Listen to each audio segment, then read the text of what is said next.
Welcome to the Spawn Chunks, episode number 31 for Monday, March 18th, 2019. My name is Jonny, but you might know me as Pixel Riffs, and joining me, as always, is Joel Duggan. Hello, Joel. Hello, sir. Why is there no turkey in Minecraft? we've got chicken, and it's not quite good enough. It's not the succulent meat you require, apparently. No, and they don't even look like chickens. They're more like ducks. So we've got duckins in Minecraft is what we have. We do. Is it a chicken or is it a duck? The question remains. So, aside from pining for turkey, let's do our quick login. What have you been up to in Minecraft this week? I pulled an audible on Friday and decided to attempt to stream from the realm of Vastin, which I have not mentioned or streamed from in a very long time.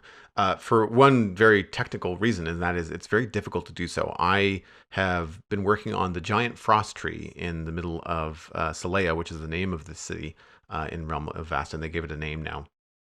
And it's such a big build and something that I have to have Photoshop open usually at the same time for like block counting and adjusting things and trying to get things to line up. Yeah. Because I'm essentially taking two different views of a drawing of a tree and translating it into Minecraft in 3D space. You're triangulating it, basically. Is what you're doing. Essentially. Like it's almost like you build the curve one way flat, and then you have to flip and look at it from like you build something so it looks good looking west, and then you have to look either north or south at a 90-degree turn and look at it, and then you have to position it in that space. So the X and the Z and the Y all have to be, allocated. And when you're doing it with something that large, especially, like I made that point in my custom tree video recently of saying, like, when you step down from like putting some leaves up in the tree, walk around it, because something that looks good from the front is not necessarily going to look good from the side. And I was building a tree that was maybe 30 blocks high. You're building something that goes to build height.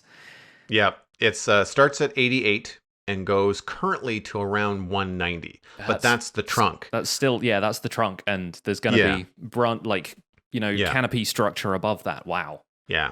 Now I'm looking forward to the canopy structure because one, there are some people on the server that are much better at that kind of stuff than I am. Mm-hmm. And two, they don't require necessarily a technical drawing. You can kind of go in there and, well, I want to say block spam, but you can go in there and kind of like wing it. You can you block from the hip and kind of get the kind of things that you want.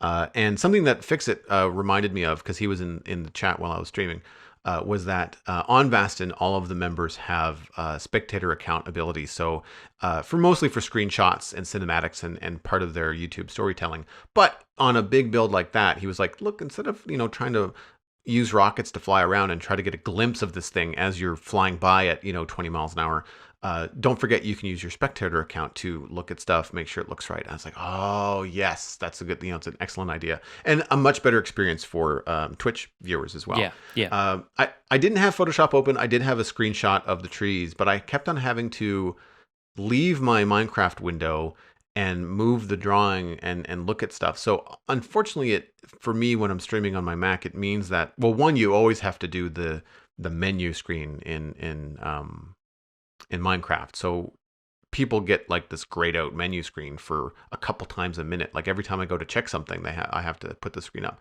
And the way that OBS works with my Mac, it tends to minimize things. So it was a different stream. The capture window was not always exactly as I would want it for a stream. Not to mention I often forgot to put the capture window back to full screen. Yeah. So there was a couple of times where it was it's kind of like when you leave the F3 screen on and you're doing a bunch of stuff on stream. You're like, oh, I'm sorry, I don't need this on. Sorry to have all this crap over the video. Yeah. So, but it was pretty successful. I had a lot of really positive feedback from it. It's the VOD is still up. I'm curious as to what people might think because it's my first time building something this large. I checked with people in the chat and no one had ever even tried something this large before. So seeing my process of it, people did seem to think that it was interesting. And I gave everybody a fair warning, like, look, this is going to be a very chill stream because I'm not going to be able to just like talk the whole time I do this. Mm-hmm. Yeah. And it's going to be a lot of block counting, but I think we got there in the end. We put in at least a couple of lines in the tree, and I've gone in and done some more work since, but we're getting very close to actually being able to start to fill it in with the textures and the color and stuff that we want it to be. So I'm excited. It's gonna be a lot of fun. I cannot wait to see screenshots of that thing once it's built, man. Like just the Oh, scale thanks. you're Yeah. working on to begin with. I've seen some people make trees that size, but they make them in creative, and the fact that it's all Mm, a survival build with the team you've got on Vaston, it's gonna look yeah. immense. Yeah, I think so too. It's going to look really good. I'm getting excited to put in the larger boughs. Like right now, it's the trunk with a couple of little sprigs kind of Yeah, coming off of it. yeah, And once I get in some of the lower large branches, it'll look less like a dead a dead pine tree, yeah. and a little bit more like a magical kind of frost tree. Hmm. Think the kind of texture and stuff that you have with like a cherry blossom tree, Yeah. but instead of pink, think white and like icy blue purple, as opposed to the pink leaves, Yeah. and stuff like that. So, but that's it for me. What have you been doing in Minecraft? Speaking of big builds, I've been building some background scenery on my streams. I kind of wanted to start a project that we could do on stream and just kind of knock out a repetitive pattern over and over again so I could interact with my chat a little bit more. Oh, And cool. I hadn't introduced any concepts in videos that I'd done like an intro for that I then wanted to kind of go away on stream, do a bunch of work, and then come back to a video because I wasn't that organized this week. So instead, what I did was I've started these archways that I'm building in the background, like in the mountain range, basically behind the area where I've been building all of my stuff. So, like the top of the mountain there, I've got an ice farm, and beyond that, there are these deep valleys that I don't really plan on building anything in terms of like the functional stuff I want to build in the series. Like I've built the ice farm on top of the mountain. There's nothing else that really needs to go in that valley. So what I thought I would do is build these giant kind of stone archways as though some sort of ancient civilization has left them there and abandoned them. And we were doing that on stream, and I was just kind of coming up with the designs for these pillars, these archways that are about 18 blocks wide, roughly. And I'd never Wow. built anything on that kind of scale. And it came together with a couple of them at first, and then I finished a few more pillars. So it's got these kind of connected, almost network of bridges now, some of which are across roads so that they go out in all four directions, and others just kind of bridge from section to section with the pillars supporting them. And yeah, first time I've ever built something like that, and I'm really happy with them so far. I think they look good. I posted a screenshot on my Twitter the other day just of it with, some nice shaders on and a little bit of fog in the background, and they look nice and mysterious, but they're not something I ever intend to explain because I don't have a tutorial around them or anything like that. They're just going to be there to be background for people to notice as I fly over, headed towards something else, or maybe if they have a world download of it in future, they can explore and be like, oh, what's this? And I like the sense of mystery developing in the world now that it's got a bit more narrative action going on.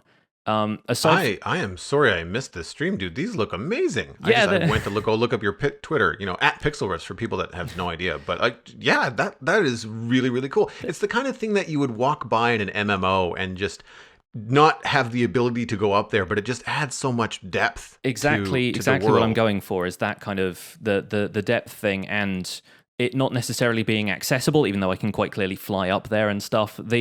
The idea being, I don't know if you've ever seen the game Shadow of the Colossus, but there is this bridge that you walk across with your horse right at the beginning of the game. I don't think it's even gameplay. I think it's just a cutscene that happens. But there is this bridge that you ride over to get to the main area where the game takes place. But the bridge just extends for into infinity in the fog in the distance behind you, but it's the same archway shape the entire time, as though it's just been Mm. built this kind of colossal way out to a land where basically nothing exists. And the mystery is, of course, like, why is this bridge even here in the first place? Who built that and why is it now abandoned, basically? And yeah, there's this kind of overwhelming air of mystery to it that is fascinating to me, and it's the kind of thing that I want to build more of in my world, just for background dressing, if nothing else. Yeah. It's Aside really cool when you consider stuff like that in terms of like render distance and build height, and like if you can get it to the point where like when people walk by a certain area that the build continues beyond where their game is going to render, then Yeah, it yeah. really does add that, plus the fog effect and stuff like that. Like it really does add that sense of depth. I'm curious if you don't mind me asking, where you and I tend to be, build focused and detail oriented and stuff like that. I get a sense of relief when I build stuff that's big and I don't want to say simple, but at least repetitive. Yeah. Do you find it's a nice break, like just saying like, all right, well, it's not a complicated build, it's just large. I Yeah. just have to build the same, 5x5 block pattern over and over again. It totally is. I mentioned that on the stream even. It's just the fact that once I've got the pattern down, I can just reproduce that and I don't even have to think about it anymore. I can just build a pillar that's, 32 blocks high and then, put this and this around it and make sure I get the sides kind of looking even. But pattern building like that is great because once you've got it down once, it even if it's a little bit more of a complicated pattern, repeating those patterns always makes the whole thing look more intentional. It's like when you've got a group of dancers and one person dancing on their own can look a little bit goofy, but if you've got 5 people dancing and they're all doing the same goofy dance, they look like a professional dance crew now. Right. It's the same kind of thing, but with the patterns in builds, you develop a pattern, you do it several times, it looks way more intentional, it looks like a coherent theme, even if the thing on its own didn't look very coherent to begin with. I started off feeling like less confident about how this whole thing looked, and then I built 2 and 3 more, and then I went, okay, this is a whole theme for this area now. It's pretty great. Nice. So No, I'm looking forward to seeing it. I missed that stream. I had other stuff going on, but yeah, I'll have to tune in the next time you're doing yeah. that. Aside from that, I've done a little bit more technical stuff. I did a kelp farm, which should feel like a long time coming at this point, but I feel like there was a heyday where kelp blocks especially was like the sought after fuel because it was renewable and you could put so much of it in. And I have a double blaze farm, so I don't need to worry too much about the fuel side of things. I just thought, well, I may as well cover this for the Minecraft Survival Guide. And episode 101 of the Survival Guide was already recorded, and I wanted to record it just to go out on Monday, but then I thought, no, this kind of needs to be like a landmark episode or the start of something new, so I'm putting it after episode 100, so I've recorded like a few days in advance now, and I'm breaking bedrock for the first time, which I actually went up to the nether ceiling, found a tutorial by a guy whose name I forget, but I mentioned it in the video. I think it was like Raging Donut or something like that. It was just one of the tutorials that came up when, yeah, I know, great name, right?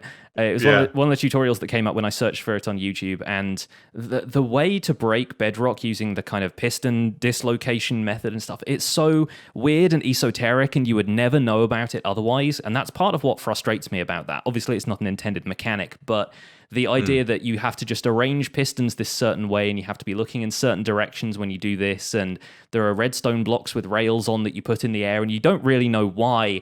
And I tried to go through it a second time once I'd done it once and sort of explain what I thought was going on, but even then I end up with like such a halfway explanation of what any of this actually does.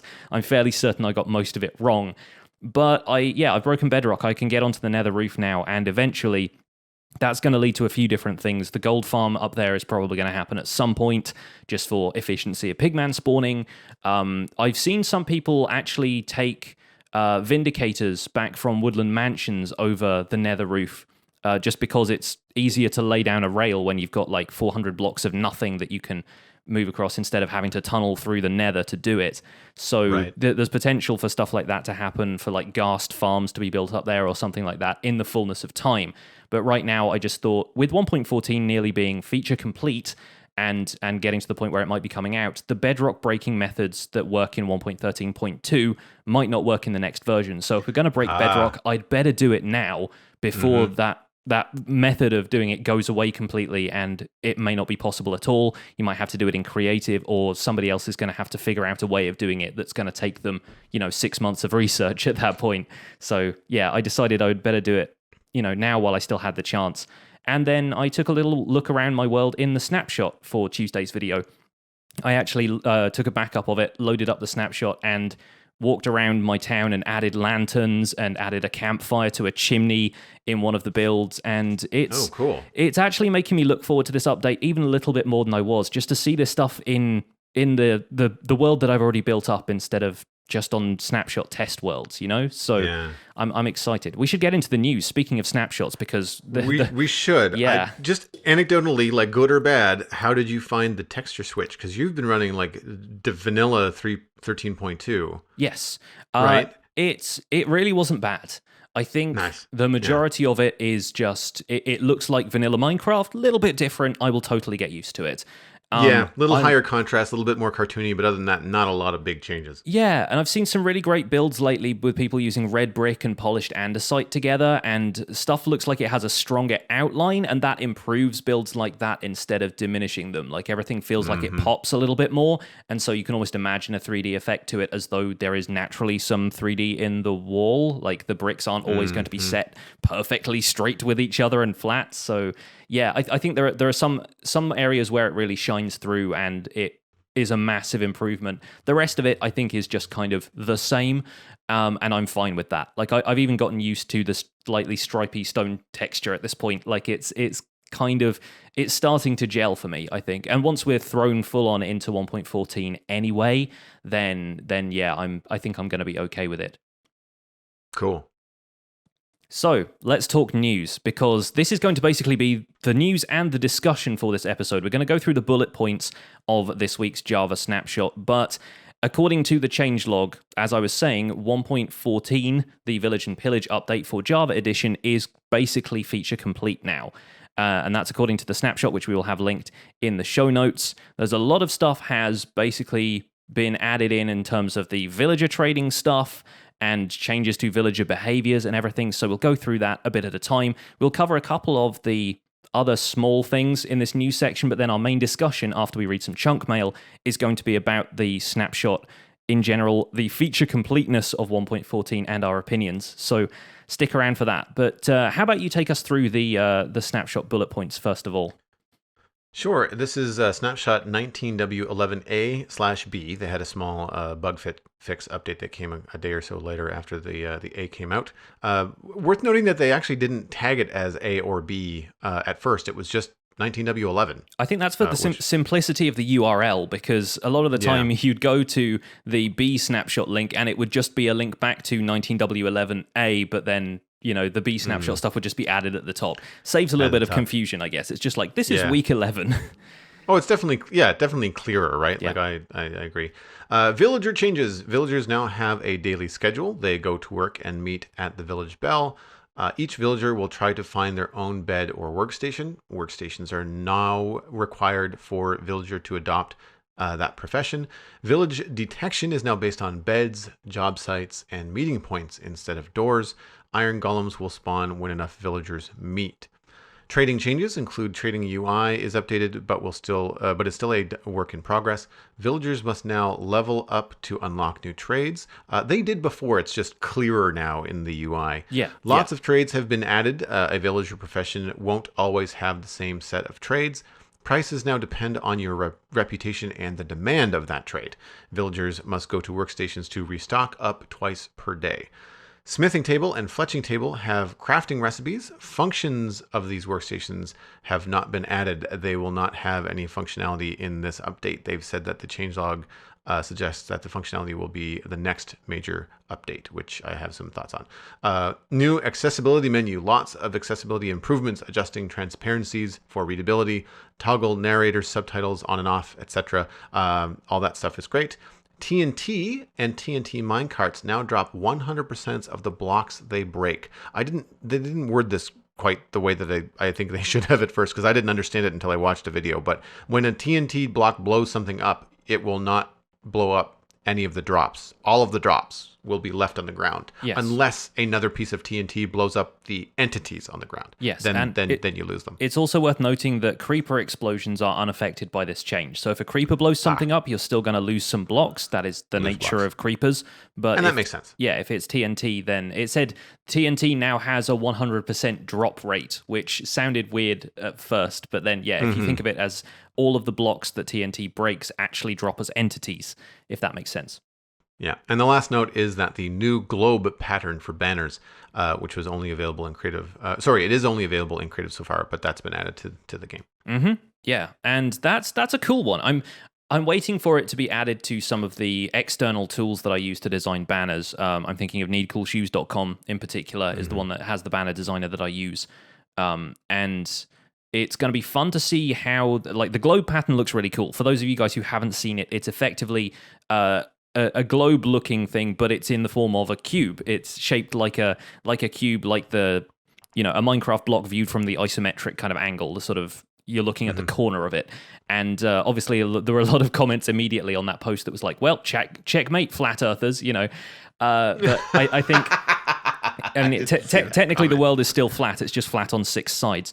But the globe pattern is cool. I'm looking forward to playing with it and seeing how you can overlay it with different designs. Because one of the big things about banner design for me is using that negative space and like overlaying a wither skull over the top of an oxeye daisy pattern, but having the wither skull be like the same color as the background, so it cuts out a section of the oxeye daisy pattern instead of laying on top of it. And that's how you get some really interesting banner designs together, but without like playing around with it too heavily in game, which is not the most intuitive way of designing banners, although with the loom block now it might be slightly better. But I prefer using external tools, and I can kind of, you know, move layers up and down and stuff and edit stuff that way. So I'm waiting for the globe to be added to one of those so I can really see what that can do. But it looks fun. And the TNT change is great. I'm so happy that TNT is now dropping more of the blocks, because that was... I think we briefly touched on the Il Mango video recently where TNT drop rate got nerfed, and that basically meant that a bunch of his automated resource farms were not going to be nearly as effective as they had been previously, which kind of made no sense as a change. Mm-hmm. I am reminded of old Etho videos when he was trying to figure out the perfect placement for TNT when mining a tunnel so that it would take out all the blocks around it without, you know, in a pattern that was usable, that he would only have minimal amount to clean up. And I remember watching them thinking like, this is just too much work. Like it is just far easier to just mine the tunnel. Yeah. You know, just go for it. Now this is all, I mean, this was probably like pre-beacons, I would imagine. Yeah. You know, watching, because these were old videos.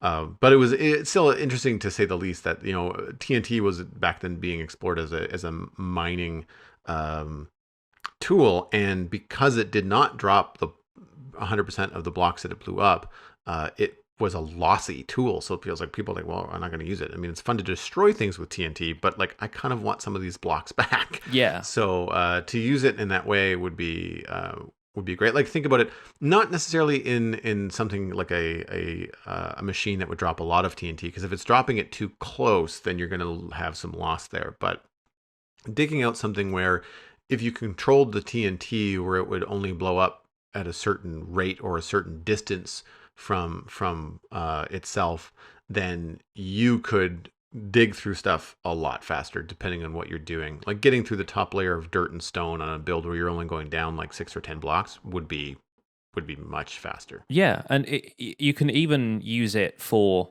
automated resource mining, as long as you could guarantee that the TNT wouldn't destroy the blocks, because you could get coal drops that way. You know, you could get all kinds of stuff, and it's not going to it's going to destroy ore blocks, but have them drop as, you know, whatever ore they tend to drop. You can get lapis, break and them coal off the and wall. redstone. Yeah, exactly. Yeah. And there's opportunity for that to be paired with a flying machine and a TNT duplicator and a TNT launcher, and now you've got a machine that can dig through tunnels infinitely as long as the chunks are loaded. You know, there's exciting ramifications for that, and the ability to kind of tunnel bore through the underground and collect all of the drops as you go is an intriguing concept. I like that a lot. One more piece of news we wanted to touch on before we get too heavily into the Snapshot discussion is that Minecraft is coming to Xbox Game Pass. Xbox Game Pass being a service that's basically a subscription thing. The first month is $1, additional months are $9.99 per month. I'm pretty sure all these figures are US dollars. And you can download games which are like part of the subscription service as though you own them, basically. It's kind of like, you know, a pay monthly service to get a bunch of games instead of having to buy games individually. This is, of course, for the Bedrock edition of the game for, you know, Xbox One. That has crossplay with Nintendo Switch, Windows 10, VR, iOS, and Android. So that's very much like the centralized play with everyone kind of experience outside of the Java edition being on PC. And that's going to be from April 4th, 2019. Minecraft is going to be on Game Pass. And I don't think it's going to necessarily reach an audience that it wouldn't have reached already, because a lot of people just own Minecraft anyway, or would consider buying it individually and don't care about the other stuff on Game Pass. But it's going to be interesting to see if anybody who, you know, coincidentally has Game Pass is going to try out Minecraft for the first time if they hadn't really considered it before. I think that's where they're probably going with this is just access. You know, like I've had a couple of conversations with people that I've crossed paths with over the last few weeks, Yeah. where their parents and their kids are into Minecraft, but they don't know what it is and they don't know how to participate or stuff like that. And if, as a parent on a budget, like if you can try it out, or your kid says, "Hey, can we buy Minecraft?" and you're just like, "Well, I don't know what it is, and it's $30, and like, which one do I buy?" Like, if it's there to try on Xbox Game Pass, if it's a gaming household already, like if mom and the older brother or sister already have Game Pass, and then the younger sibling and say mom or dad want to try Minecraft together, to not have to pay extra to give it a go, would be great. And then you could decide, whether you want to, whether you wouldn't have to buy it if you continued on with Game Pass. Also, for $1, you could play Minecraft for a month. Yeah, and it's and just pretty, decide, love it or hate it, right? I mean, that's pretty accessible, and that's the kind of thing where, like, a kid could say, "I'll pay for it," and it's something that they can totally earn $1 here and there, and there you go. Mm-hmm. I think that's a good notion, and it's definitely, like, Minecraft, it seems to be on the rise globally anyway. Like, you're seeing a lot of people streaming Minecraft, a lot of people picking up Minecraft, if not for the first time, then coming back to it after a long period of time, and having got plenty of comments on the survival guide about how people are getting back into Minecraft and found the guide and thought that was a good way of getting back into some of the newer updates. Then Game Pass could be worth a shot for people who maybe, if they're they don't have it on the current generation of consoles. If you played on Xbox 360, now you have an Xbox One, you didn't want to buy Minecraft again, but it's accessible to you on Game Pass. Worth a try. Yeah, we're always in favor of more Minecraft players here on this podcast. It's almost like we're biased or something. Our chunk mail this week actually ties into the topic, so I will go ahead and dive into that now. It is from ZeroFox75. Hi, Joel and Pix. First time sending any chunk mail, but I had to say something with the new changes to villagers. My question to you guys is, do you think Minecraft is trying to be too much like modded with the latest villager update? To me, it feels a lot like Tango Tech's villager mod, with the way villagers are have more options about their professions, have schedules, and need beds. Maybe great minds just think alike. ZeroFox75 also had a question for me. If you want to drop me a line at my website, joelduggan.com, I'd be happy to talk to you about that kind of stuff too. So we're not ignoring the rest of your email, just it was not really focused on spawn chunks. But it seems... I don't think in this case that the left hand knew what the right hand was doing. Mm-hmm. I would imagine, given the turtle pace that Mojang adds features to this game, that they were working on this villager update long before Tango had started posting videos about his villager mod. However, I don't necessarily feel like it's mod-like. I think maybe that association is happening just because of the timing of Tango Tech's villager mod being developed and publicized in his videos so recently compared to the release date and the snapshot updates that we're getting. I don't play enough modded to draw the comparison. You play more modded than I do. Have you ever come across a mod that feels like the villager update? I don't think so. I think the way they've implemented it feels quite vanilla to me. It feels like it doesn't feel kind of outlandish compared to what we already have in the vanilla game. And, just adding stuff like turtles and dolphins and coral in the previous update, I think, was compared to modded for the update Aquatic, simply because coral had only previously been seen in, updates like Biomes of Plenty with the mods, like Biomes of Plenty. And more creatures having stuff like turtles and dolphins and scorpions and that kind of thing, So I think when, you don't know what the direction of Minecraft is, you don't really have a lot of other stuff to compare it to besides community-made mods. And like you say, with Tango's villager mod being kind of a prominent thing right now, that's the first point of comparison people are going to have. And I feel like it is a great minds think alike sort of situation. Not that I want to, diminish what Tango is doing or diminish what the Mojang team are doing. No, not at all. I feel like they're coming up with the same ideas simply because that's sort of what the villagers in the game needed to begin with. They needed a little bit more depth, a little bit more control over the professions, and the ability to effectively create a village anywhere, which is kind of what is happening with them. we'll go into this in a second, but kind of untying villages from a mechanic of needing doors within a certain area. Now you can make villages underground, and because it ties the villagers to more to their own data, and then also to needing workstations and beds if you want to trade with them.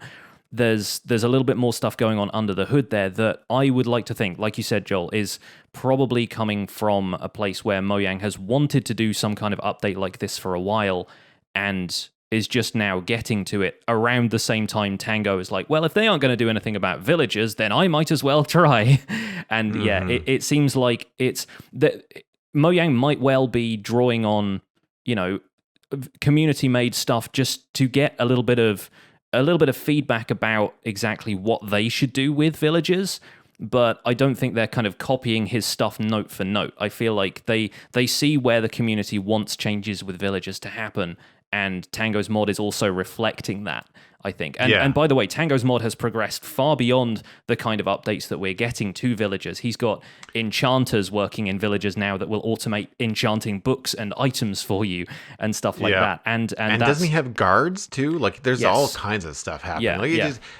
And I think that one of the reasons why the Tango's mod and the Village and Pillage update feels similar is because Tango would also have his kind of finger on the pulse of what players want.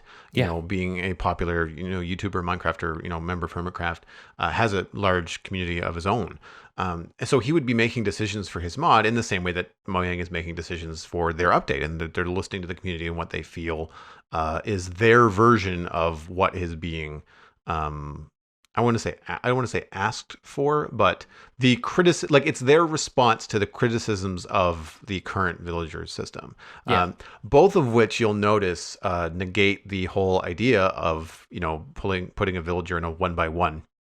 And using them for a trading, we'll say, quote unquote, guest for a long time. I mean, and it goes up with all the other stuff that, Mojang does in terms of environmental awareness. And like, you can't or shouldn't kill dolphins in the game. It's of no benefit to you because that's cruel. And they want to kind of put that foot forward. Well, putting people or villagers in a 1x1 box and saying, oh, you get to live here forever and give me what I want. Also, not really the message that Mojang probably wants to send. Yes. So I feel like that both Tango and Mojang are heading in that direction. It's funny. I had a realization on a stream the other day that counteracts a point I made in a previous episode of the Spawn Chunks, where I said that none of the hostile mobs in the game, none of the mobs that will attack the player just out of nowhere, are necessarily like things that you find in real life, like zombies, phantoms, skeletons, that kind of thing. Right. Obviously, skeletons are in real life. They aren't animate and they don't shoot you with bows. Unless you've really annoyed somebody, in which case there is probably more dressing on top of the skeleton. Anyway, pedantry aside, I realized spiders are hostile, and they are real world things. Obviously, real world spiders, unless you live in Australia, aren't like 4 foot long.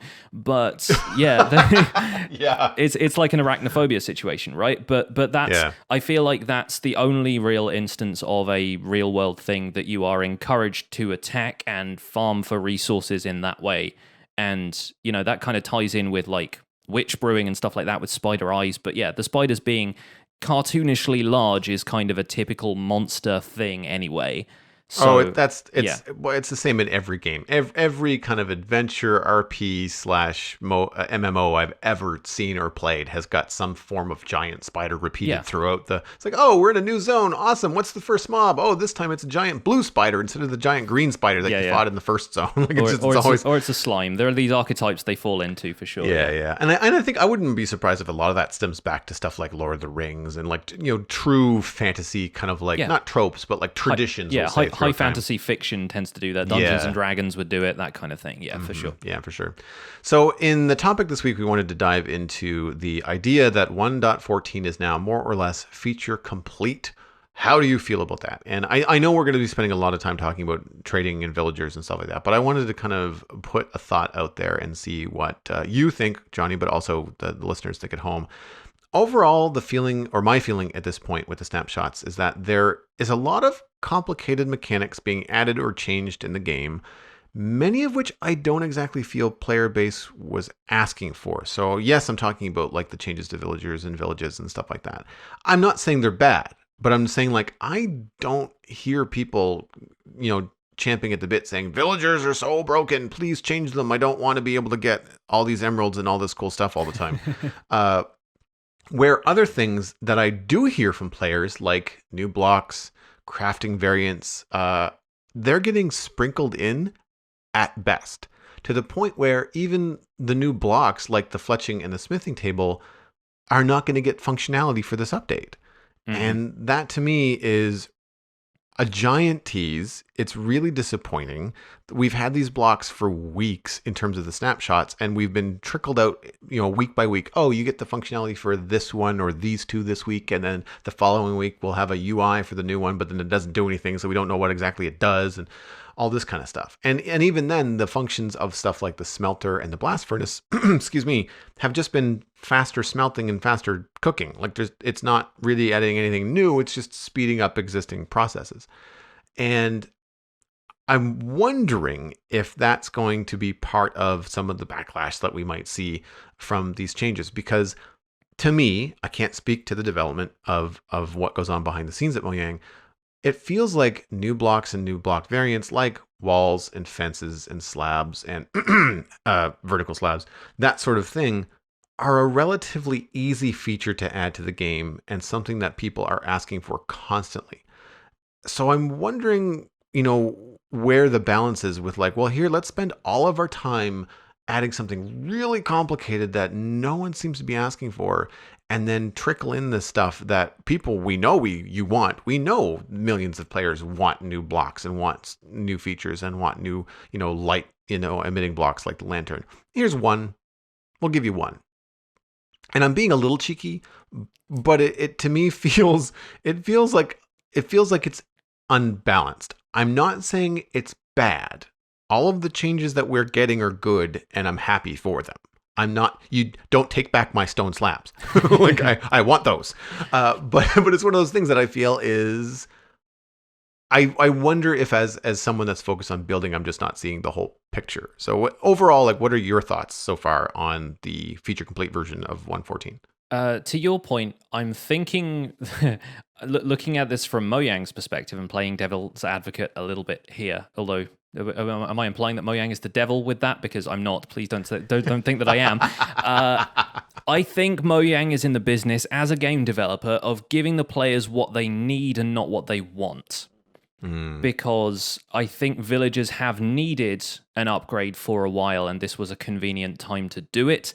I feel like maybe because, you know how Minecraft tracks statistics in behind the scenes, right? It will track how many steps you have taken. It will track how many slices of cake you have eaten. It will track how many villagers you have interacted with.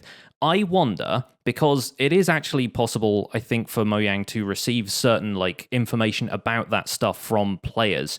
I think you have to turn it on. You have to say yes. Send Mojang player data to help improve the game. You have to give it a yes or no. Yeah. Snooper settings, I believe, is what it's called. Yeah.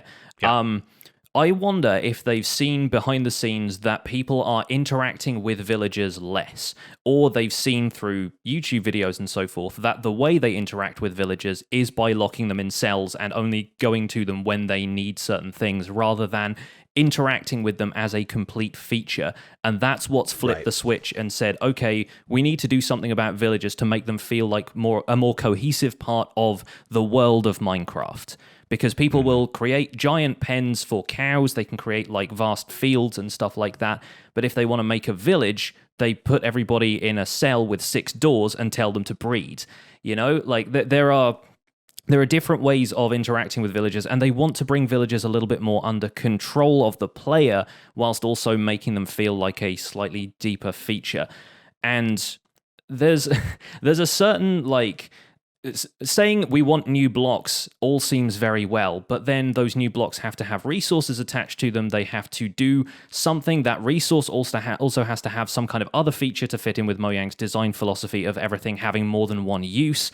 There's a lot to go into that thinking about what the blocks are going to be used for. And realistically speaking, we have all of these new crafting, the new workstations, which don't just have villager functionality, they also have aesthetic functionality.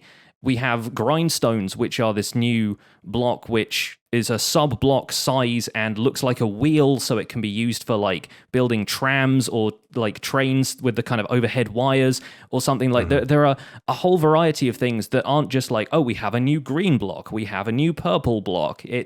It varies depending on what people's definition of a block is. And I think focusing just on we want more resources to build cool stuff with is only going to hit a certain proportion of the player base, whereas changing the mechanics around villagers, encouraging people to build stuff for villagers, it kind of interacts with a lot more of the different subcultures within the Minecraft player base.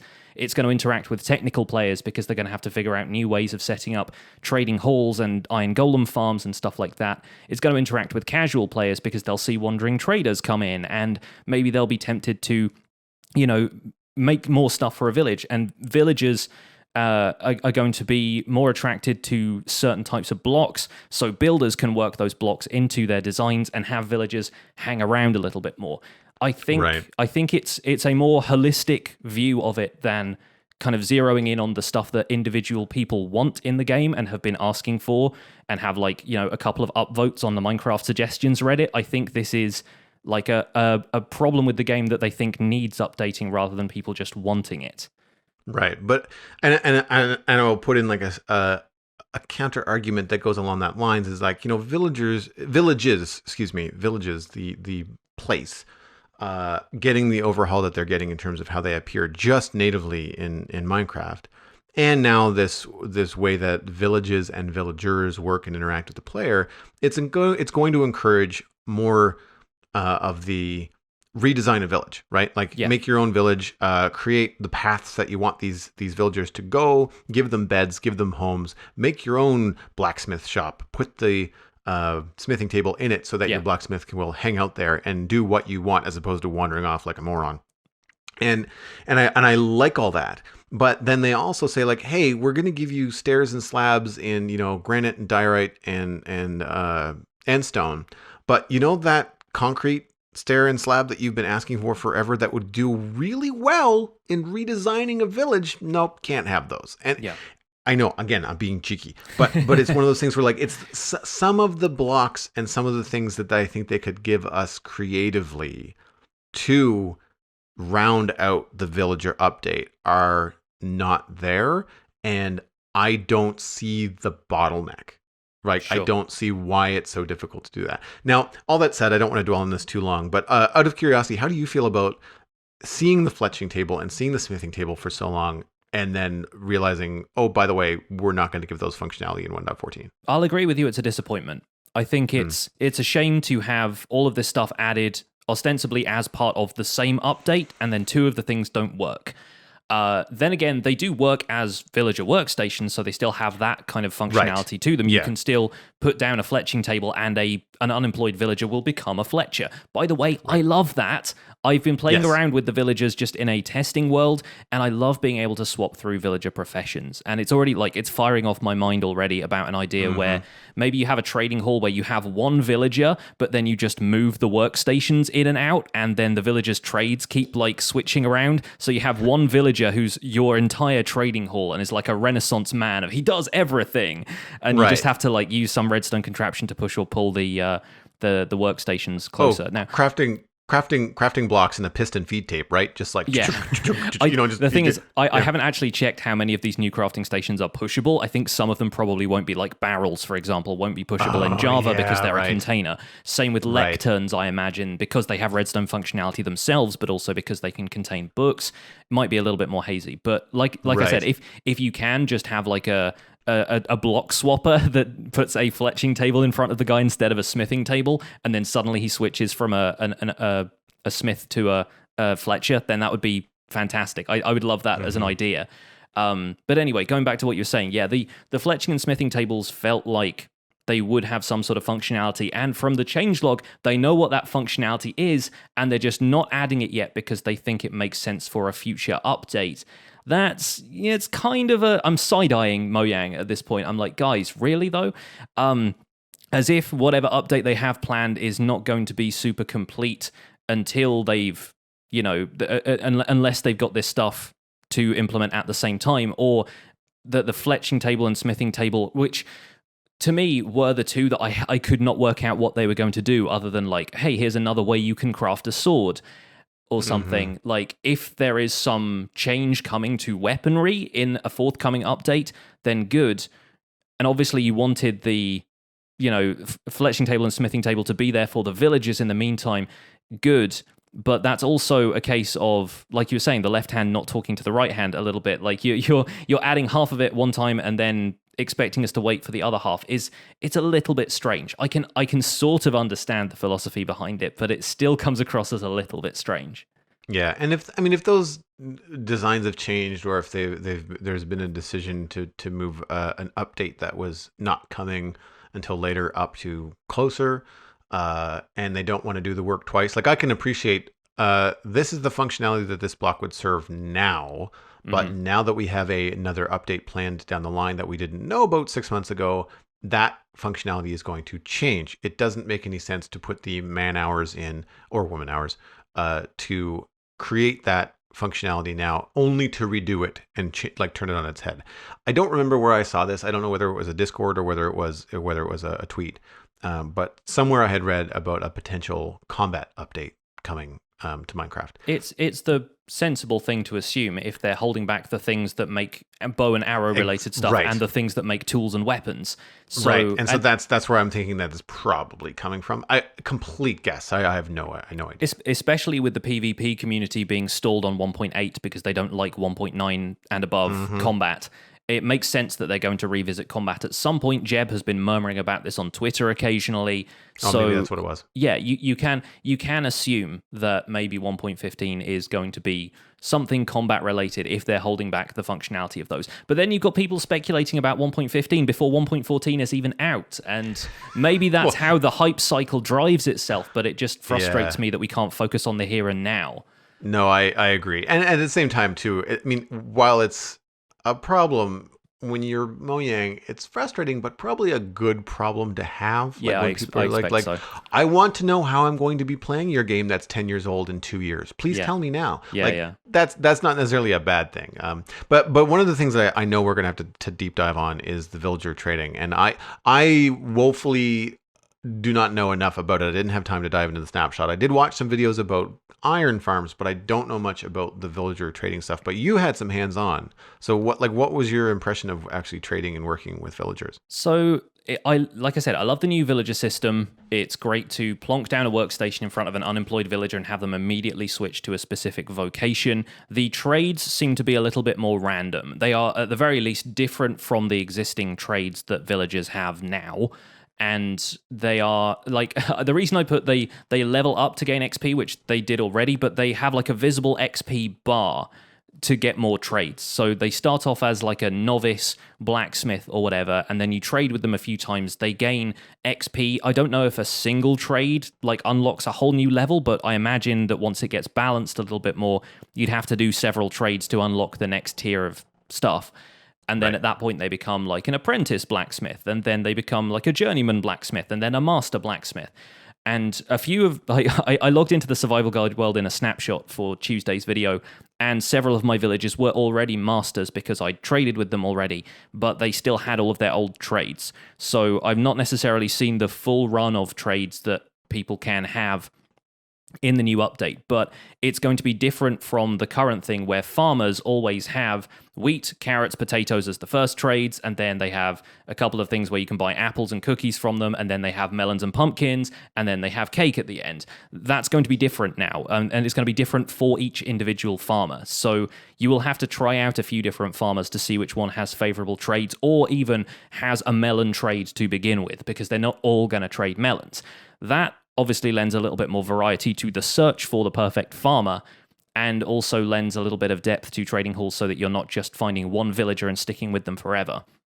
As far as the trades refreshing and stuff goes, and having them have to go to workstations and stuff, it kind of makes sense. It's going to change the design of trading halls completely, from what I understand. Although, if you've got a villager sort of blocked into a single space right now, just putting a workstation in there with them is looking like it might be enough. I don't know if they actually need sleep anymore, or if sleep is just a convenient part of their daily routine for the purposes of Yeah. looking like an animated, realistic village. But I think they restock at the workstation specifically, and they don't get too cranky if they don't have sleep anymore.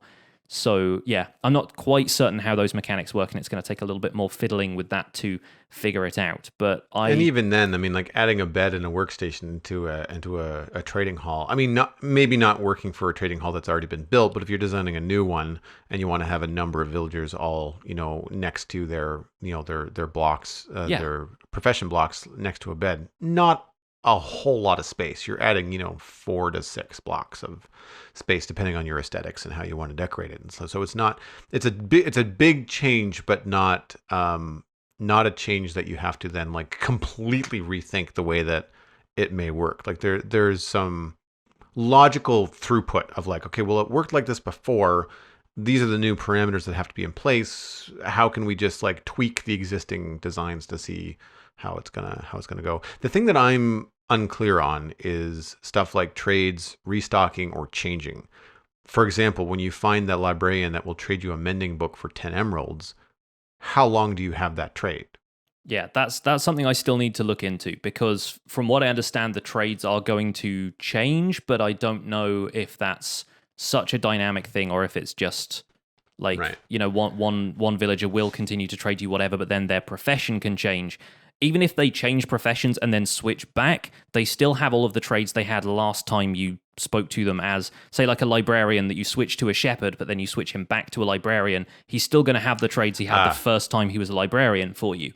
And I don't know if then, when you do all of the trading and restocking at that point, that changes, but they definitely change the prices on you. Like, the price depends on your reputation with the village and the demand. So they're going to put prices up if you're, like, forking over tons of emeralds for mending books. They're going to go, okay, well, this guy is clearly willing to spend a little bit more for a mending book, so we put the prices up. But then you have the option of completing a couple of raids, getting that hero of the village effect, bringing the prices down.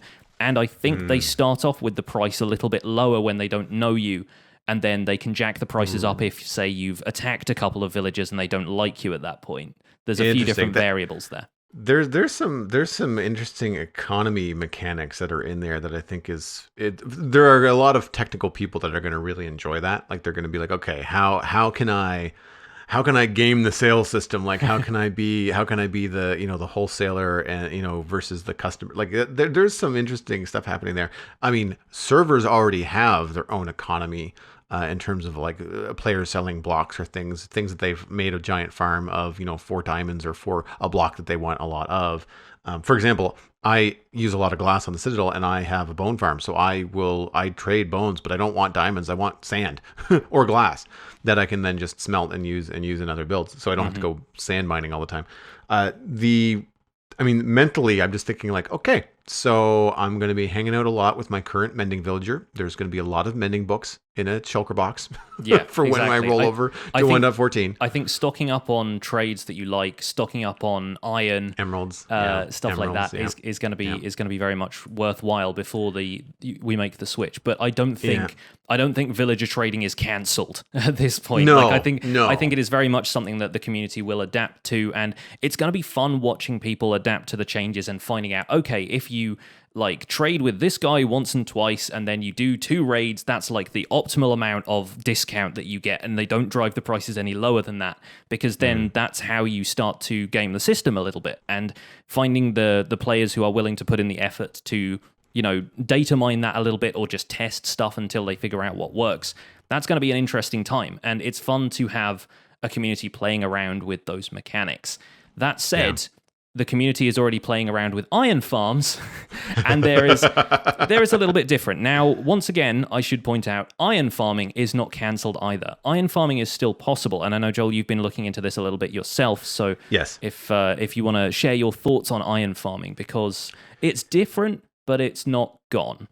No, exactly. So we have a small iron farm in the spawn chunks on the Citadel, and it's one of those things that it's 2 layers of water, it's one village, and it I don't remember what the drop rates are, but it's Hmm. plenty for us. Like there's a half a chest of iron blocks and a full chest of iron ingots and a second chest of iron ingots that never gets filled up. Like we use enough of it, but we never use all of it. So it's not the end of the world for us. I don't know how something like this is going to affect somebody that's got 600 drops an hour on a technical server where Yeah. they need that, like where the hoppers and the minecart rails and like that kind of stuff is a real problem. Iron farms in general are going to have to be redesigned. They will not work the way that they used to. That's just a fact. The good news here, though, to shed some light on some positive, is that one of the frustration that I have is that you can't build doors near your iron farm. You Hmm. can't build doors near your villager breeder because it breaks the functionality of how those work currently, which means that they have to be ugly and off somewhere out of the way. Now, your iron farm, you're probably going to want to put in your spawn chunks anyway, provided that they still work the way that they're supposed to. Um, but a villager breeder, you have to have that within player loaded chunks for it to actually function. And if that can't have any doors next to it, that means that you can't currently put your villager breeder anywhere near farms Hmm. where villagers are also doing stuff. So it causes some issues. If those features are changing, it means that if a villager breeder is even possible, because we don't know, you could potentially have it be integrated into builds. All of these things are going to be better looking as opposed to these really odd looking uh, machines and builds that take advantage of this mechanic. It doesn't look like great news for large servers that want epic iron drops. Yeah. I did watch a Doc M video, and I can't repeat exactly how he explained it. I will have a link to both Doc M and an El Mango YouTube video in the show notes, and they go into better detail about explaining specifically what's happening with the villagers and when.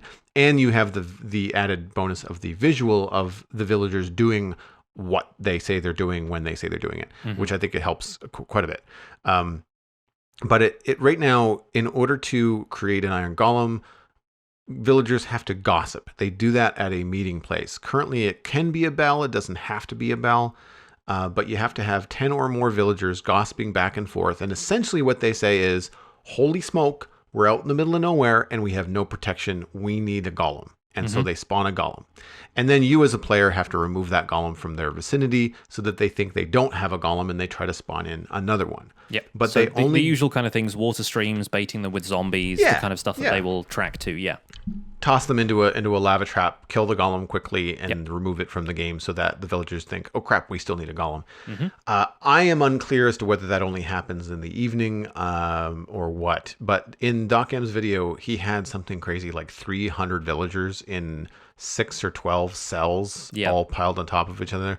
20 villagers per cell, times 8 or 12 cells, like in order to get really fast drop rates. Now, on the surface, it's much smaller than design than something like, say, an Iron Titan or a really huge, Iron Farm build that you would have seen someone like Tango Tech build or something. Yeah. Seems way less labor intensive from a block placing geography standpoint. Getting 300 villagers is not an easy task. Especially with villager breeding mechanics basically being not present in the Unknown. latest Yeah. snapshot. Yeah, yeah. So that part is not great. Also, a number of videos that I've seen, and I can't remember who and when I watched them, but I watched a few. They'll quickly tell you, yes, okay, this works. This is X amount of iron an hour, but it is a hog on performance. Yeah. So you probably don't want this running on your server 24/7. You probably don't want this running on your single player world 24/7. So there's stuff like that I think is still going to be balanced out. But to shed another positive note, I did watch a Waddles video, and he was very adamant about saying change is good. What you're going to see is the technical community look at this as a challenge and say, okay, how can we make this efficient? How can we make an iron farm the way that we used to or the way that we want to, in a way that doesn't lag our worlds, that doesn't require a lot of, input or large villages and slow response? Like, how can we manipulate slash take advantage of these mechanics in a way that suits our needs, and that is where you get invention and fun. Yeah. And these kind of people really crave that kind of stuff. So I'm curious to see where it's going to go. I don't know what it means for smaller scale farms and smaller scale servers like the Citadel. I'm the jury's out on that. I really don't know. I'm happy that it's not been made completely undoable, that there's still an iron golem farm mechanic in the game. To quote something that Logical Geek Boy said a couple weeks ago, they're changing a current function. They're not removing a current function. Yes. And that's good. Like taking it away would be bad. Mm-hmm. Changing it is neither bad nor good. It's just a change, and we'll see how. We have to wait. We don't know whether it's going to be overall a good or a bad change. It's going to be a change, and if you want to play on 1.14, it's going to be a change you have to adapt to. Yeah. Right. And I think that's the takeaway from it, really, is that change will, it will have this period of innovation again. Like, I've noticed a couple of different attitudes towards the changes in Iron Golem spawning mechanics, and the one that I think I find most valid is the sort of the lack of depth in the new mechanics, in a way, because like the challenge before was to create as many villages as possible, as many valid villages as possible in a small enough space so that they would all be able to stack on top of one another, and that's how stuff like the Iron Titan works. And that in itself is a sort of technical achievement that now seems to have gone based on the fact that they don't need doors to spawn iron golems anymore for a village to exist. They just need to have a meeting point and gossip. And that, as a mechanic, amounts to a design that you don't really see the need to expand because you can create it in such a small space. And, adding additional iron farm chunks sort of elsewhere within like the render distance that you've got loaded, or within your spawn chunks, isn't going to be super necessary, because you could just put more villagers in one place and it would start to produce more iron in much the same way. So there is a lack of depth there. I can buy that argument, but then considering that Mojang isn't here to make iron farms intended behavior, they can still like have an iron golem spawning mechanic, but they're not here to make it like interesting for players rather, to farm iron, because it's not meant to be part of the game. There's a limit to what they can do to really make it more varied, and it ultimately is going to have to come down to what mechanics they feel like they can give villagers within this current system. What I feel like the community tends to dwell on is the idea that existing iron farms are going to break, and that this sort of legacy of old designs from players is going away. And I find a lot of people get mad about that, and that is an attitude I don't really care for. Because, I mean, if you just built an Iron Titan on your server and this announcement has come out that like doors are no longer a part of iron farms, you have my utmost sympathy, because that's a lot of work, and obviously it's been a lot of work to design it in the first place. And I get that the idea of all of that effort now not coming to anything new is kind of, it's a shock to the system, right? But half of the people who work on iron farms have now got new iron farms based on the new mechanics. They're still dialing this stuff in. Like you said, like Wattle said, we've got this period of invention that's going to come about where people are really going to refine what this stuff means. And that's assuming that it doesn't have another change coming up in a future update, because, even within the last few updates, Iron Golem spawn rates have changed, certain things about villager behavior might have changed, and there is scope for that stuff to be updated going forward. So before we know it, in 1.15, we might have a different way of spawning more Iron Golems, but one that doesn't impact performance quite so much. By that point, we'll probably have figured out what the optimum number of villagers and the configuration of villagers is. Some people are even talking about moving villagers around in minecarts so they can make better eye contact with each other to gossip. And there's stuff like that that's coming through that's just really interesting to me. So if you are bemoaning the lack of, support for the current generation of iron farms, on the behalf of the creators of those iron farms, don't. Because there's no point in doing that. It doesn't lead to anything productive. And guess what? If you want to play in a version before 1.14, so you can still have your Iron Titan, it's still perfectly possible. Yeah. And I think the other thing that we have to, I'm certainly not, I'm not usually one to drop judgment anyway, but I'm holding any real kind of like plans or, concerns or any real deep dive into the final release. Like once we get into pre-release, then you say, okay, these are more than likely the way that things are going to go forward. Yeah, it's now locked we can in at really, that stage. we can really start to figure out like what am I going to have to do if I want to update the Citadel to 1.14, which I will. I'll want to do that. As part of, I really enjoyed the first few episodes of my YouTube series when I updated to 1.13, and I had to go around and fix a bunch of farms because water mechanics completely changed, and I use water streams to move things. And in a lot of ways, water streams are now my favorite part of 1.13. Yeah. I didn't dislike fixing the water streams. It wasn't hard. It was a checklist. Like I had to go around and sort some stuff out, but it wasn't anything that was necessarily bad in the long run. Now, early on, there was a problem with our iron farm, actually, with 1.13. They fixed it by the 0.2 patch, where iron golems were spawning outside of the center of the village so that they were not getting caught in my trap, and they were not dying. So we would get 1 or 2 iron golems that would then fall to the ground, and we'd have like 6 iron golems walking around the iron farm, and the farm would still be producing iron golems, but they would not be being collected. They had to be manually killed, which is not ideal. Yeah. So, and that eventually got tweaked and fixed because it was technically a bug. They weren't behaving the way that they were supposed to. So, there's all these things that are going to have to fall in place before we can really see where this is going. But all of the people that I've watched that were putting out new iron golem farms, yourself included, just kind of jumping in and saying like, hey, let's see if we can figure this out.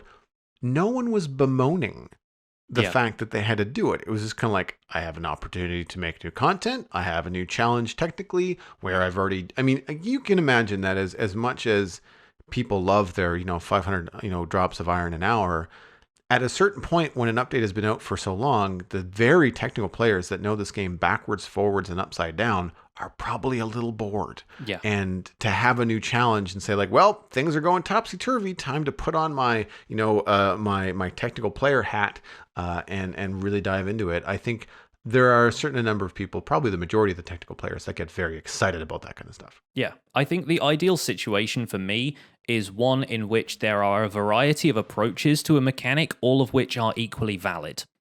So you have like a small scale iron farm, you have a big scale iron farm, but they all produce iron the same way. And I would love it if there was, like we were saying, more depth to the mechanics so that potentially like there are a few different ways around the problem rather than just like let's stick as many villages as possible in one place. But that's what's going to come out over the next little period of time. And Doc M's iron farm with 300 villages or whatever it was producing about 500 iron per hour.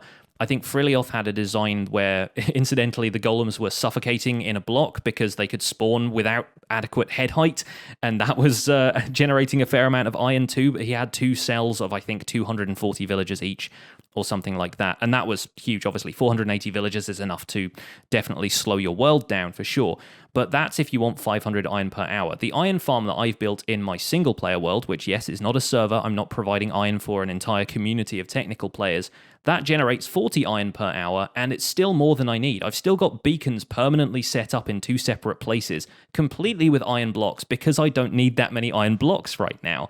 Yeah. So, and it's still producing iron for me, and it will do passively in the background because it's built in my spawn chunks. So I think that obviously while there are 1 or 2 technical servers that are definitely going to bemoan the lack of, a consistent production of the volume of iron that they need, for the average player, it's really not going to affect them that badly. They're going to have to rebuild an iron farm, and that's really all they'll need to do. The average single-player world is going to be able to benefit from this, probably even with a little bit more iron than they're getting already per hour. There's 2 factors at play here. There's the amount of iron, and then there is time. Like, if your iron yield is slow and steady, you still get iron. You just have to AFK in your single-player world for a little bit longer. Just build yourself a box that it's safe for you to stand in, maybe do some AFK fishing, and leave the world logged in at a time when you would normally have your computer switched off. And then you come back and you've still got a bunch of iron there. On servers, people are obviously going to be logging in quite frequently to pick up iron from the iron farm, but it's still going to be mounting up there in the background if it's built within a place where it's constantly going to be loaded. So, yeah, I think that the fact that iron farms are now so small and easy to build means that you could probably build one in the spawn chunks at the start, and then when the servers got enough iron to get started elsewhere, and you're likely to be building more laggy stuff further out. Maybe you take down that one at the spawn chunks and move the villagers somewhere where you can only load the chunk every now and again. And that becomes a slightly more accessible thing, so that it's a little bit of like on the go lag busting that way. Yeah. I mean, and satellite iron farms. Like maybe the solution isn't one iron farm that's producing a lot. Maybe it's just have a bunch. Yeah, everybody has one iron farm that produces 40 iron an hour with like 40 villagers, and that's kind of all you'll need. Obviously, getting the villagers all in one place is going to be difficult. We still don't know how breeding works. I still don't know that's a giant question mark too. I don't know if crop farming is still possible. I don't know if I haven't really checked that out. I think the farmers now interact with the composter rather than the farmland, but I think they still hang around the farmland and have the potential to, farm crops, but I don't know if that mechanic was disabled. Interestingly enough, by the way, I went into the Minecraft Survival Guide world in the snapshot, and all of the villagers in my villager breeder were in love mode, and there were hearts going off like crazy above their heads, but they weren't producing kids. And so it's not necessarily that like the love mode they can enter is like they're willing to breed, they just aren't breeding. And interestingly enough, that was happening without there being any doors present in the cell above the breeding space. So either the game kind of remembered that those villagers had been willing to breed at one point, and they were just like in the mood, like the gossip or whatever led to them wanting to breed together, or there's something just fundamentally broken about breeding that needs to get actually fixed. Well, breeding is based on population, right? And previously it was X amount of doors. I don't remember the math, but it was if X amount of doors equals Y amount of villagers. Yeah, and the more doors that you have, one villager for every 3 doors. Yeah. Yeah, so that the more doors that you have, the more villagers they'd want to have. And the idea is the same as an iron farm, is that you'd remove the new villager from the situation so that the 2 villagers or 3 villagers are always trying to make a 4th, and then you just remove the 4th to keep that flow going. But when it comes to population, I haven't seen anybody talk about what controls a village population now. Yeah, and if with it being tied to potentially beds and workstations to determine what constitutes a village, we don't know yet, because we've been talking about this update as if it's feature complete. There are still a couple of significant things missing, and they are probably counted as bugs that need to be ironed out, like the lack of a breeding mechanic, but to me it seems like they would probably have to implement something that ties it into the new behaviors. Likewise, yeah, I'm not sure if crop farming is still possible, and I had a neat idea for a trading hall design which basically relied on the mechanic that if you rang a bell, then they'll run inside. This is something that exists in the Bedrock beta versions that we talked about in a previous episode, and I got to thinking maybe if you make the villagers kind of mingle around in like a yard area outside, and then each of the individual trading cells has a door on the back, and then if you ring the bell, they all run inside, but that's basically them running to the trading cells, because that's what counts as inside with the door. Then you could set up trading halls like that, so you ring a bell and all of your villagers come to you. I like that idea, and I really want to see that happen. Is the irony not lost on you that the Wall Street bell is a real thing? No, exactly. Yeah, it's like they start trading. Yeah. Trading, exactly. Trading has begun for the day. Yeah, no, that's awesome. And I thought that'd be a great idea, but unfortunately, the bell doesn't have that functionality in this snapshot yet. So I'm like, you're calling this feature complete, but I think it's a very loose definition of feature complete at this stage. Yeah. I think also too that there are some opportunities here to get really creative with stuff, and I'm brought back to my MMO days where you walk into a city, like we'll say Orgrimmar, from World of Warcraft, and that is where you go to buy stuff, to trade in your goods for cash, to do that kind of thing, and that's always a cool experience, whether it's your first time or your or a familiar happy place, when you're going back to the big city. And I'm kind of wondering whether you could then take advantage, and maybe the better way to do this is going to be to create a village, maybe customize it the way you want, get the villagers in the right houses that you want, an opportunity to make a cool build for a librarian and a cool build for a blacksmith.